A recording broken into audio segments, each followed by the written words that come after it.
முக்கிய செய்தி. சென்னை துறைமுகம் தொகுதி தாவேக வேட்பாளர் சினோரா அசோக்குமாருக்கு மிரட்டல் விடுத்த வழக்கில் முன்னாள் அமைச்சர் சேகர்பாபுவிடம் விசாரணையானது மேற்கொள்ளப்பட்டு வருகின்றது.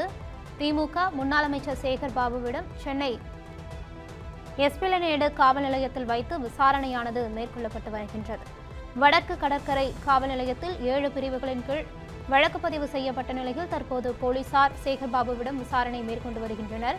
சட்டப்பேரவை தேர்தல் வாக்குப்பதிவின் போது துறைமுகம் தாவேக வேட்பாளரை மிரட்டி தகாத வார்த்தைகளால் பேசியதாக வழக்கானது பதிவு செய்யப்பட்டிருந்தது. தற்போது காவல் நிலையத்தில் வைத்து சேகர்பாபுவிடம் 4 மணி நேரத்திற்கும் மேலாக போலீசார் விசாரணை நடத்தி வருகின்றனர்.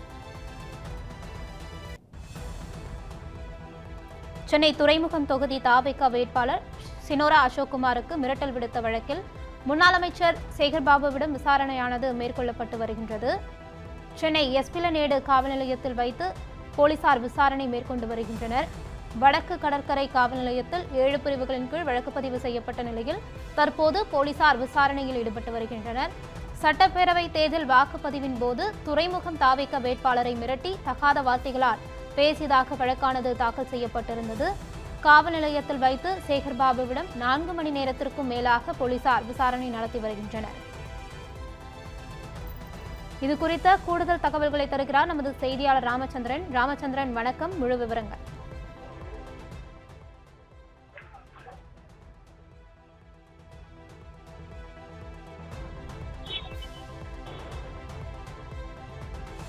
சந்திரன், வணக்கம். முழு விவரங்களை பதிவு செய்யலாம்.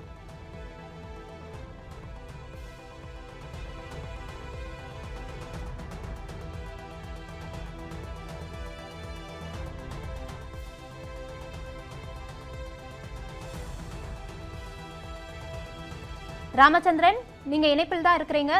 முன்னாள் அமைச்சர் சேகர்பாபுவிடம் விசாரணையானது மேற்கொள்ளப்பட்டு வருகின்றது. முழு விவரங்களை பதிவு செய்யுங்க ராமச்சந்திரன். வணக்கம். சட்டப்பேரவை தேர்தலின் போது தாவேக வேட்பாளர் தாக்கப்பட்ட விவகாரத்தில் திமுகவின் முன்னாள் அமைச்சர் திரு சேகர்பாபுவிடம் சென்னை போலீசார் 4 மணி நேரமாக நேற்று விசாரணை நடத்தினர். சட்டப்பேரவை தேர்தலில் சென்னை துறைமுகம் தொகுதியில் திமுக சார்பில் முன்னாள் அமைச்சர் சேகர்பாபுவும் தாவேக சார்பில் சினோரா அசோக்கும் போட்டியிட்டனர். இதில் சேகர்பாபு வெற்றி பெற்றார்.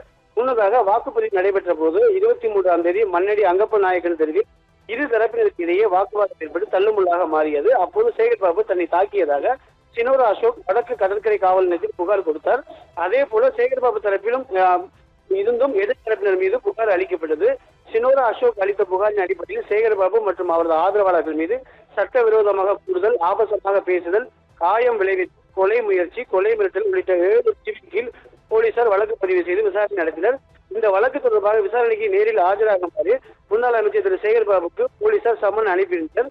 இதனைத் தொடர்ந்து நேற்று வடக்கு கடற்கரை காவல் நிலையத்தில் சேகர்பாபு நேற்று காலை 11 மணிக்கு விசாரணைக்காக ஆஜரானார். சினோரா அசோக் தாக்கப்பட்டது குறித்தும் அவரிடம் போலீசார் பல்வேறு கேள்விகளை எழுப்பினர். மதியம் 3 மணி வரை சுமார் 4 மணி நேரமாக நடைபெற்ற விசாரணைக்கு பிறகு திரு சேகர்பாபு புறப்பட்டுள்ளதாக தெரிவிக்கப்பட்டது. இதில் அடுத்தடுத்த நடவடிக்கையை காவல்துறை தீவிரப்படுத்தியுள்ளதாகவே தெரிவிக்கப்பட்டுள்ளது. விவரங்களுக்கு நன்றி ராமச்சந்திரன்.